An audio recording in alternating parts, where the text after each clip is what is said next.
नमस्कार. शुभविवाह या मालिकेच्या आजच्या भागामध्ये आपण बघूया. इथे भूमी आकाशला म्हणत असते, की "आकाश, मला तुझ्याशी महत्त्वाचं बोलायचं आहे.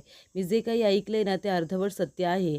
म्हणजे ते घरामध्ये सांगून मला गैरसमज पसरवायचा नाही आहे किंवा मला पॅनिक सिच्युएशन क्रिएट करायची नाही आहे. पण मी घरातल्यांना जी गोष्ट सांगू शकत नाही, ती तुला सांगणं महत्त्वाचं आहे म्हणून सांगते." तेव्हा आकाश म्हणतो, "हां, बोल ना, काय बोलायचं आहे तुला?" तेव्हा भूमी म्हणते, "आपल्या घरी एक माणूस आला होता आणि तो पाटेगावच्या समुद्रामध्ये बोटमध्ये जो बॉम्ब ब्लास्ट झाला होता ना, त्याबद्दल तो बोलत होता." तेव्हा इथे आकाशला आठवायला लागतं, की त्या बोटमध्ये भूमी आणि आकाश दोघंजणच असतात आणि त्या बोटीला आगसुद्धा लागलेली असते. आणि जेव्हा आकाश म्हणतो, की "सायकल राणी, हे सगळं काय आहे?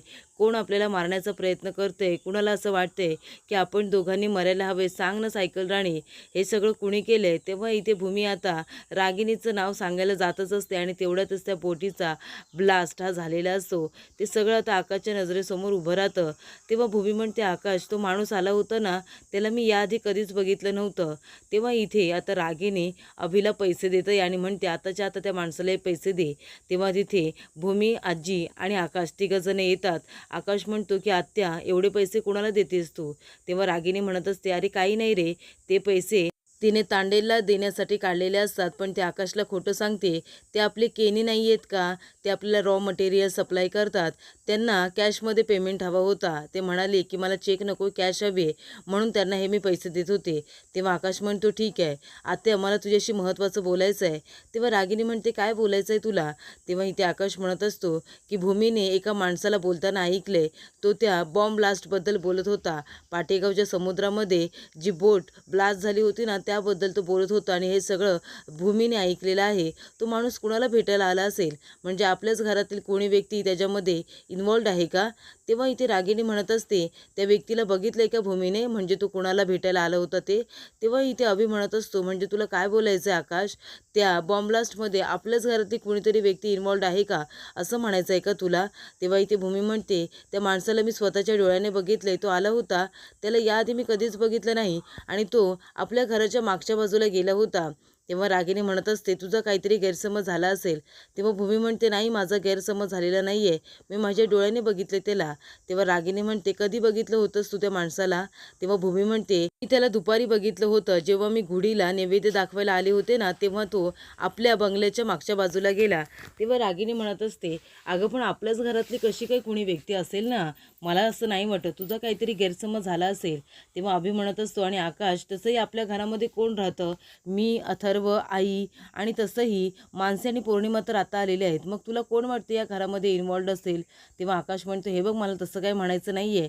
पण भूमी ज्या पद्धतीने सांगते आणि तो माणूस जर आपल्याच घरी आला होता, तर नक्की कुणीतरी त्या सगळ्यामध्ये इन्व्हॉल्व्ड आहे ना, असं तर मला वाटतंय." तेव्हा रागिनी म्हणत असते, "नाही रे आकाश, असं कसं होईल? आपल्या घरातली कोण व्यक्ती असेल जी तुझ्या जीवावरती उठली असेल?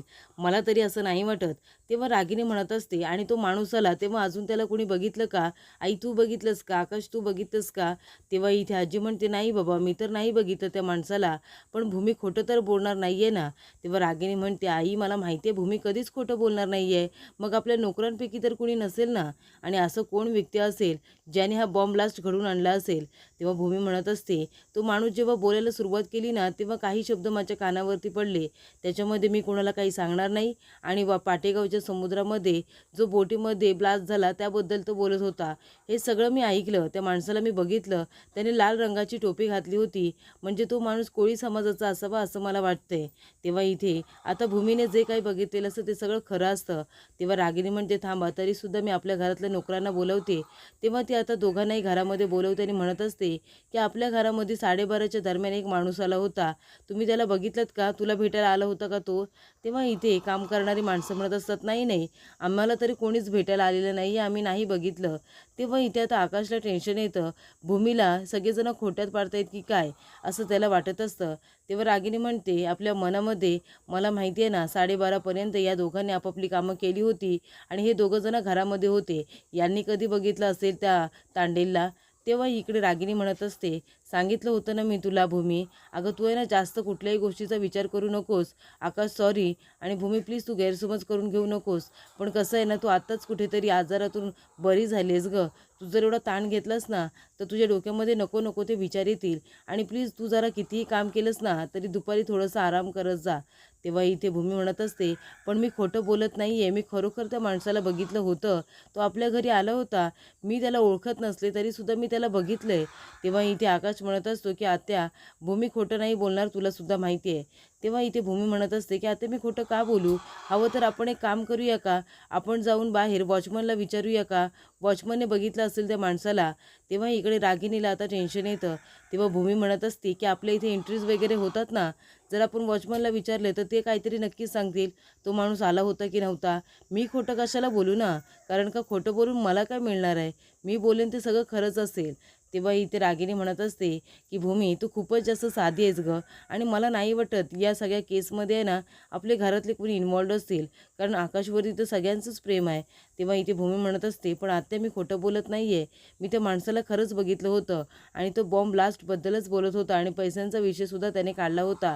आपण एक काम करूया ना आकाश, चल आपण जाऊया आणि वॉचमनला विचारूया, त्यांना नक्कीच याबद्दल काहीतरी माहिती असेल. रागिणी खूपच जास्त टेन्शनमध्ये येते. भूमी आणि आकाश आता वॉचमनला जेव्हा विचारतील तेव्हा वॉचमन सगळं सत्य सांगतो की काय, अशी रागिणीला भीती वाटत असते. तेव्हा आता भूमी वॉचमनला विचारत असते, की मगाशी दादा कुणीतरी एक माणूस घरामध्ये आपला आला होता ना, तुम्ही एंट्री केली आहेत का त्याची? तेव्हा वॉचमन म्हणतात, की कोण माणूस? म्हणजे मी ड्युटीवरती असताना तरी कुणीही आलेलं नाही आहे. तेव्हा भूमी म्हणते, असं काय करताय दादा? मगाशी एक लाल रंगाची टोपी घालून माणूस आला होता ना. तेव्हा इथे वॉचमन काका म्हणतात, की नाही नाही कुणीही आलेलं नाही आहे. तेव्हा भूमी म्हणते, थोड्या वेळासाठी तुम्ही तुमची जागा सोडून कुठेतरी गेला होतात का? तेव्हा इथे वॉचमन काका म्हणतात, नाही मी कुठेही गेलेलो नाही आहे, मी तर इथेच बसून आहे ना. तेव्हा इथे आता अभिला आठवतं, अभि तिथे बाहेर आलेला असतो आणि त्या वॉचमनला जोरजोरात हाका मारतो आणि म्हणतो, तुला आवाज येत नाही का? हे बघ एक गोष्ट लक्षात ठेव, आता तू कुठे गेलेलास ना, हे जर आईला कळलं ना तर तुला कामावरून काढून टाकेन. तेव्हा तुला जर कोणी विचारलं तू इथून गायब झाला होतास का, कोणाची मदत करायला गेला होतास का, तर नाही म्हण नाही, नाहीतर आई कामावरून काढून टाकेल. तरी ते रागेने म्हणत असते, भूमी बघितलंस ना, अगं मी खरं बोलत होतो, तुझा काहीतरी गैरसमज झाला असेल आणि म्हणूनच तू एवढं मोठं पाऊल उचललंस, ते सत्य सगळ्यांच्या समोर आणण्याचा प्रयत्न केलास. बाळा कसं आहे ना, तू एवढा विचार करू नकोस, तुझ्या मेंदूवरती ताण येईल. कारण का अजूनही तुला पूर्णपणे बरं वाटत नाही आहे. तुझ्या गोळ्या वगैरे जरा व्यवस्थित घेत जा आणि आरामसुद्धा करत जा. कामं काय होत राहतील गं. तेव्हा इथे आकाश आता भूमीसाठी पुन्हा ते रजिस्ट्रेशन चेक करतो, तर त्याच्यामध्ये त्या माणसाची अजिबातच एंट्री नसते. तेव्हा इथे आजी आता भूमीला म्हणत असतात, की भूमी बाळा एवढा विचार करत जाऊ नकोस गं. तुझ्या मेंदूवरती किती ताण आलाय. तू आजारी वगैरे पडशील, मरू दे. तू नको कसलाही विचार करूस. तेव्हा रागिनी म्हणत असते, नाहीतर काय. हे बघ भूमी बाळा, तू कसलाही विचार करू नकोस. तू फक्त आराम करत जा आणि तुझी औषधं वेळेवरती घेत जा. आणि या सगळ्यामध्ये तू नको पडूस बाळा. तुझा काही संबंध नाही आहे सगळ्याशी. असं सुद्धा रागिनी म्हणत असते. तेव्हा भूमी म्हणते, पण आत्या मी खरोखर त्या माणसाला बघितलं होतं. तेव्हा आजी म्हणत असतात, बरं बास झाला तो विषय आता. आणि भूमी बाळा हे बघ, तू इथे आमच्या इथे काम करायला येतेस, पूर्ण घराचा ताण घ्यायला नाही. तू एवढा विचार करू नकोस, नाहीतर तुझ्या मेंदूवरती ताण येईल आणि नको तो परिणाम होईल. तेव्हा इथे आता आजी म्हणत असतात, की तू तुझी काळजी घेत जा. तेव्हा रागिनी म्हणते, कसं आहे ना भूमी, आपण आपल्या मनामध्ये जे विचार करतो ना, आपल्याला तसंच सगळं दिसायला लागतं. त्याच्यामुळे मनामध्ये आहे ना चांगले विचार करायचे, पॉझिटिव्ह विचार करायचे. तेव्हा इथे आकाश म्हणत असतो, खरंच आतू बोलते तसं भूमीला काहीतरी गैरसमज झाला असेल का, की भूमी जो डोक्यामध्ये विचार करते तिला तसंच दिसत चाललंय. काहीतरी गडबड नक्की आहे, ती शोधून काढायला हवे, असं आता आकाश म्हणत असतो.